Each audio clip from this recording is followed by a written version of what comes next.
8절 너희 대적 마귀가 우는 사자같이 두루다니며 삼킬 자를 찾나니. 마귀의 존재, 마귀가 하는 일을 아주 실감나게 묘사한 대목입니다.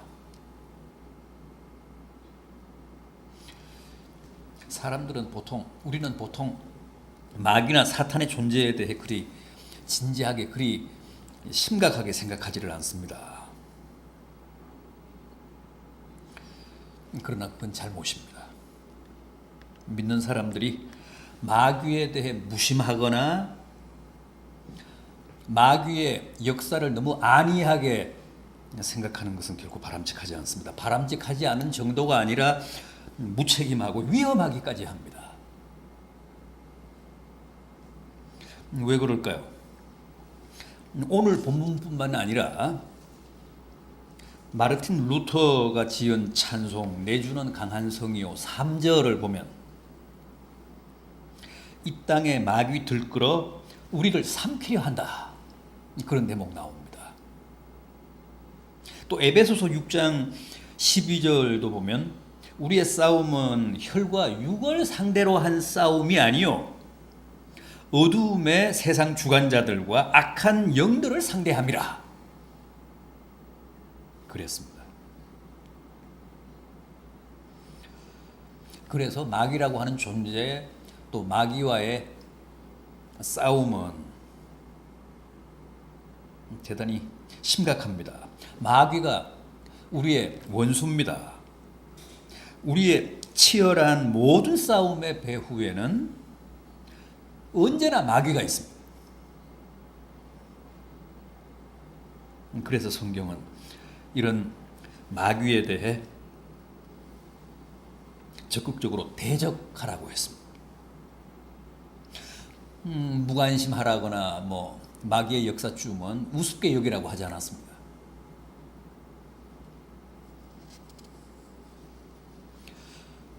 여러분, 그렇다면 마귀는 뭡니까? 마귀의 정체가 뭡니까? 마귀는 어떤 존재입니까? 성경은 마귀를 사탄의 부하들이라고 합니다. 사탄의 졸개들이라고 합니다.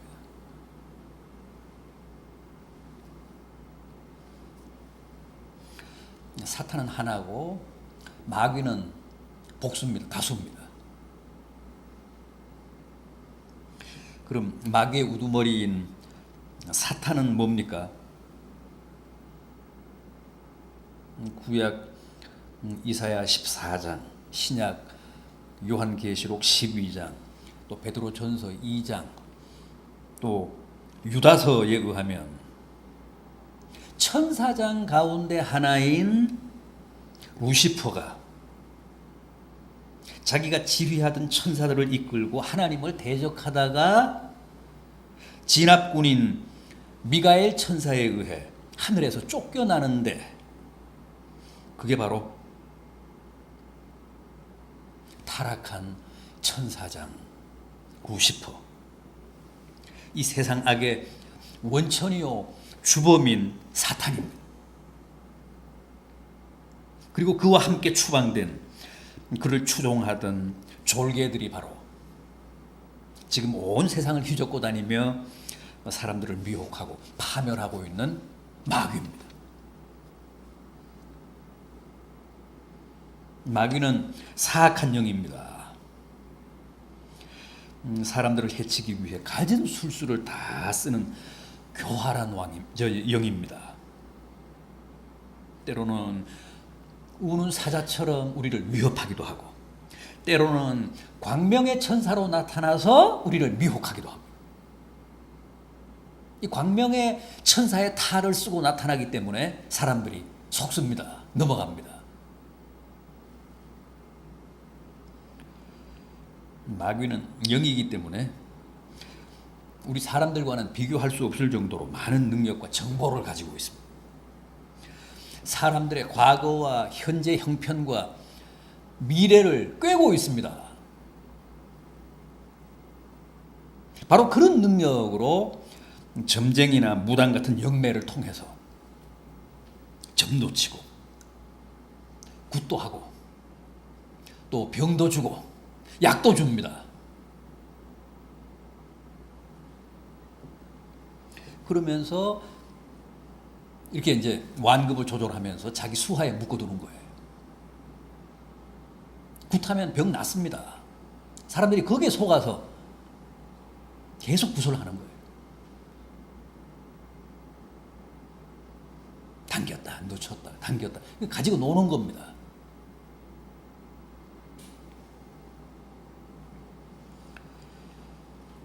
마귀의 수법은 언제나 똑같은데 안 믿는 사람들은 온갖 미신으로 무속으로 사람들이 그걸 믿으니까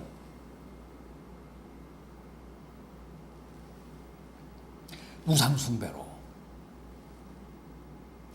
타락한 세상 문화로 또 아주 완고한 무신론으로 망하게 합니다. 믿는 사람들은 주일 성수를 방해하고 기도 생활을 좌절하게 하고 말씀에 대한 회의를 품게 하고 이단을 통해서 미혹하고 그래서 결국은 신앙생활에도 교회 생활에도 다 실패하게 합니다. 저 피지에 따라간 400명 그 사람들 다 똑똑한 사람들입니다. 의사들, 뭐 교수들도 뭐 6가정이나 되고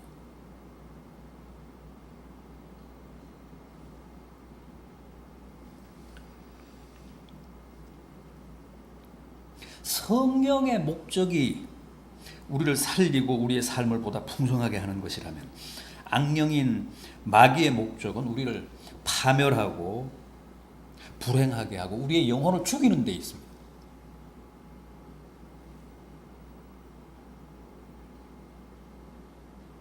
사실 마귀의 주요 타겟은 언제나 우리 믿는 사람들입니다.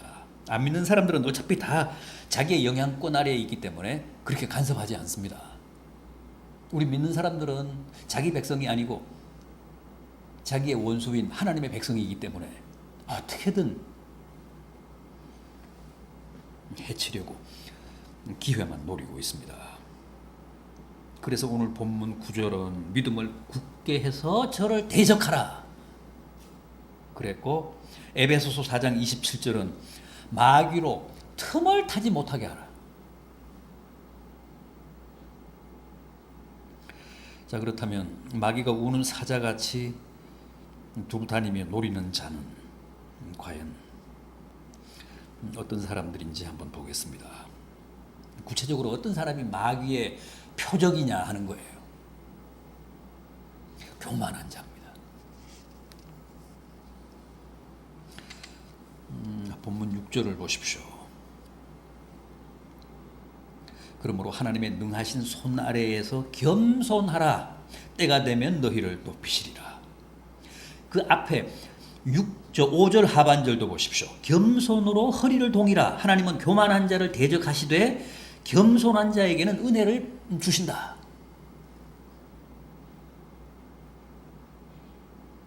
교만은 참 무서운 죄고 고색창연한 원초적인 죄입니다. 천사도 사람도 다 교만 때문에 망했습니다. 교만 때문에 타락했습니다. 이사야 14장 13절 이하를 보면 사탄의 기원이 나오는데 이렇습니다. 내가 하늘에 올라 하나님의 뭇별 위에 내 자리를 높이리라. 가장 높은 구름에 올라가 지극히 높은 이와 같아지리라. 이렇게 교만해서 하나님의 자리를 넘보다 하늘에서 쫓겨난 천사장 루시퍼를 우리가 사탄이라고 하고 그를 추종했던 천사들을 디아볼로스, 마귀라고 합니다. 문제는 이렇게 교만해서 쿠데타에 실패하고 땅으로 추락한 사탄이 다시 교만인이라는 무기로 인간을 미혹한 사건이 바로 아담과 하와의 타락이라는 겁니다. 사탄이 뱀의 모습으로 나타나서 금단의 열매인 선악과를 가리키며 하와에게 뭐라고 했죠? 이 나무의 실과를 먹으면 눈이 밝아져서 하나님과 같이 된다. 그러니 먹으라.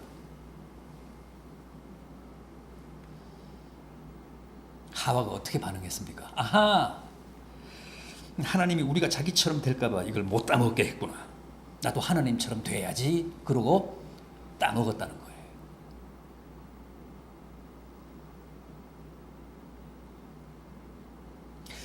그래서 교만이 원죄의 실체입니다. 하나님은 교만 때문에 믿었던 천사장에게도 당하셨고 믿었던 사람에게도 당하셨습니다. 그래서 교만을 가장 경계하십니다. 반대로 겸손을 가장 으뜸 가는 미덕으로 평가하십니다.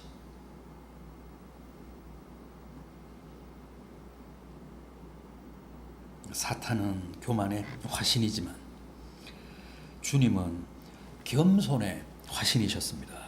주님은 근본 하나님의 본체셨음에도 하나님과 동등됨을 취할 것으로 여기지 아니하시고 자기를 비워 종의 형체를 가지심으로 하나님이 그를 지극히 높여 모든 이름 위에 뛰어난 이름을 주셨다고 했습니다. 꼭 기억하십시오. 교만한 자는 마귀를 닮은 사람이고 겸손한 자는 주님을 닮은 사람입니다. 사이비 이단 집단의 교주들 보십시오.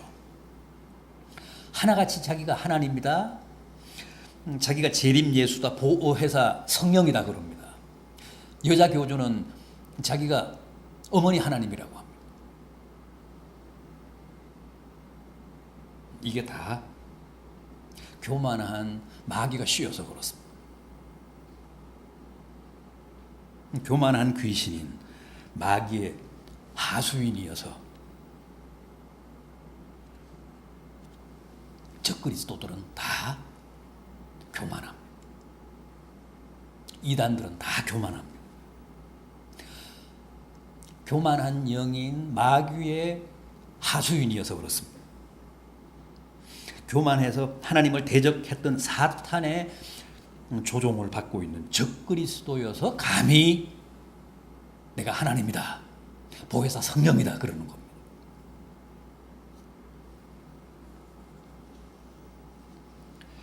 다음은 염려하는 사람입니다. 본문 7절을 보십시오.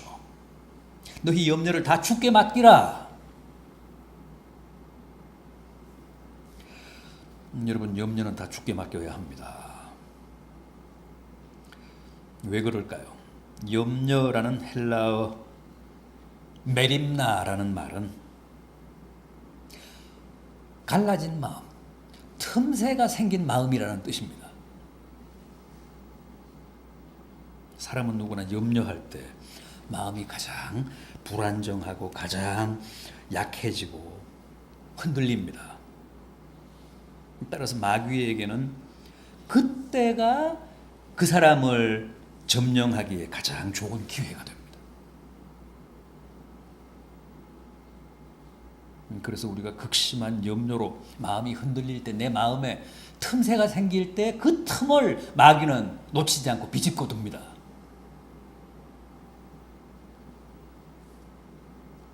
그래서 나를 더욱 낙심하게 하고 절망하게 하고 하나님의 사랑을 의심하게 하고 회의에 빠지게 하고 잘못 판단하고 잘못 선택하게 합니다.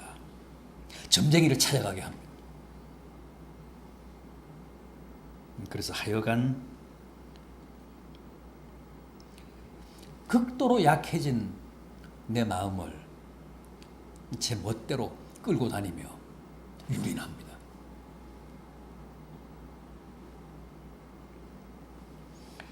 믿는 사람이 심각한 염려에 빠지는 것은 곧 마귀에게 완전히 무장 해제를 당하는 것과 같다고 생각하시면 됩니다.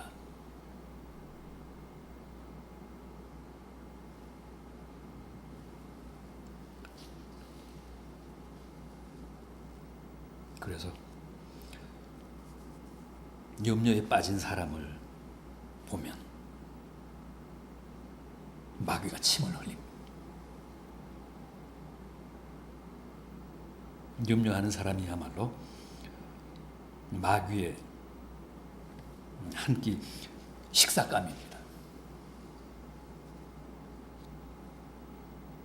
염려를 다 주께 맡기라, 염려하지 말라라고 성경이 당부하는 이유가 거기에 있습니다.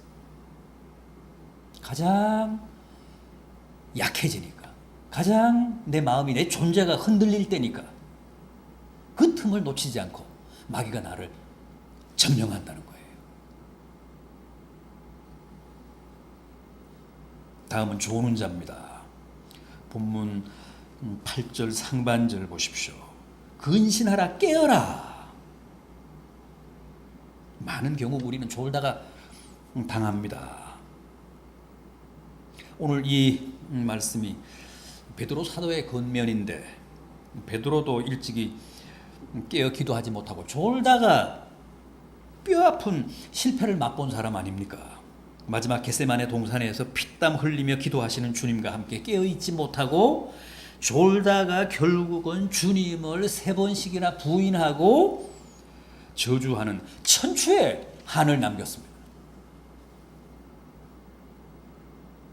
베드로에게는 그런 쓰라린 경험이 있었기 때문에 보십시오. 거의 외마디 호소 아닙니까?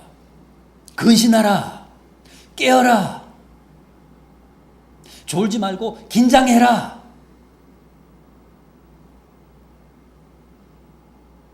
여러분, 아무리 마귀가 우는 사자처럼 설치고 다닌다고 해도 우리가 깨어 근신하면 마귀는 결코 우리를 범하지 못합니다.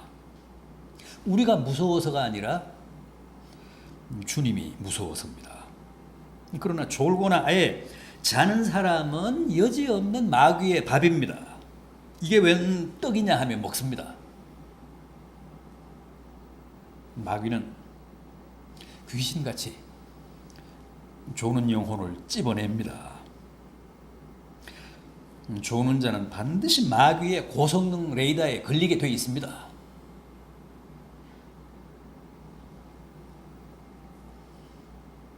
사자들은 들소떼, 그 수십만 마리의 들소떼를 척 보면 압니다. 어느 놈이 병이 들었는지, 어느 놈이 자기의 밥인지.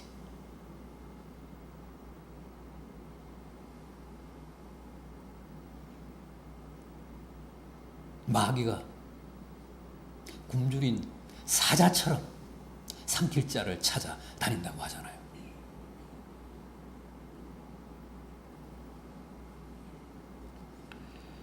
졸지 마십시오. 졸음은 한순간에 옵니다. 조금만 방심하면 여지없습니다. 운전하면서도 졸잖아요. 얼마나 끔찍한 얘기입니까? 신앙생활을 하며 영적으로 존다는 것은 마치 운전을 하면서 조는 것과 꼭 같습니다. 70km, 80km, 100km로 지금 주행을 하면서 조는 겁니다. 정신을 차립시다. 허벅지를 꼬집고 혀를 깨물고서라도 근신합시다. 지금도 호시탐탐 우리를 노리고 있는 마귀에게 희생되지 않으려면 두 눈을 부릅뜨고 근신해야 합니다. 그래서 올해도 졸다가 마귀의 밥이 되는 불행한 성도가 없기를 진심으로 기원합니다. 기도하시겠습니다. 주님도 예루살렘 성전을 만인이 기도하는 집이라고 하셨잖아요. 여러분, 성전이 만인이 기도하는 집인 이유는 거기에 하나님이 강림하시겠다고 약속하신 처소가 있기 때문입니다. 지성소가 있기 때문입니다. 하나님의 언약궤가 있기 때문입니다.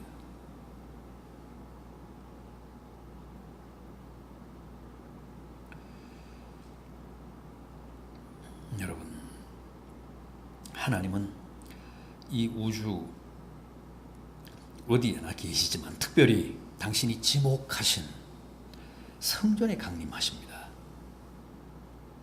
하나님은 이 세상 어디에나 계시지만 특별히 구원받은 사람들의 공동체인 교회에 더욱 함께 하십니다. 과거 이스라엘 백성들과 솔로몬이 굳이 성전에서 기도하거나 성전을 향해 기도한 것도 다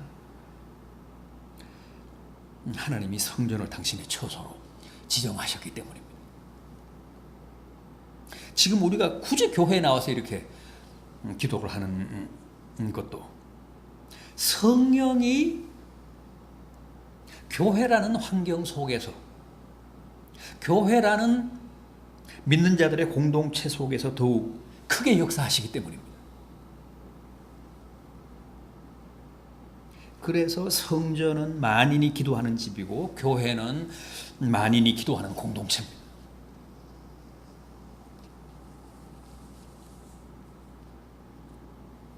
이스라엘 백성들은 성전을 직접 찾지 못하면 심지어는 외국에 나가 있으면서도 예루살렘 성전 쪽을 향해 기도했습니다.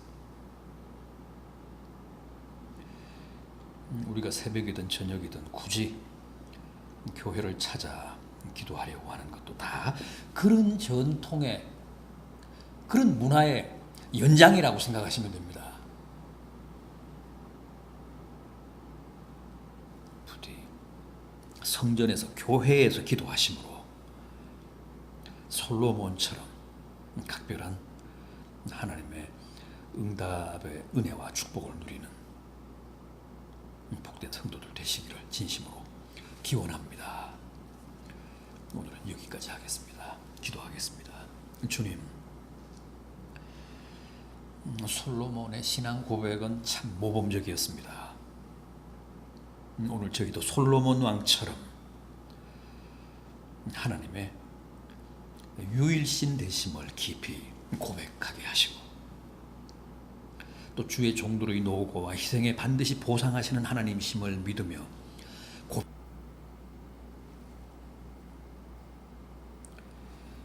여러분, 부디 올해는 주님이 당신의 삶으로 친히 보여주신 스트레스 해소법, 스트레스 관리법을 좀 더 적극적으로, 좀 더 능동적으로 배우시고 실제 여러분의 삶에 적용하셔서, 응용하셔서 자신의 건강도 지키시고 또 가정도 지키시고 신앙도 지키시고 영혼도 지키시는 복된 성도들이 되시기를 진심으로 기원합니다.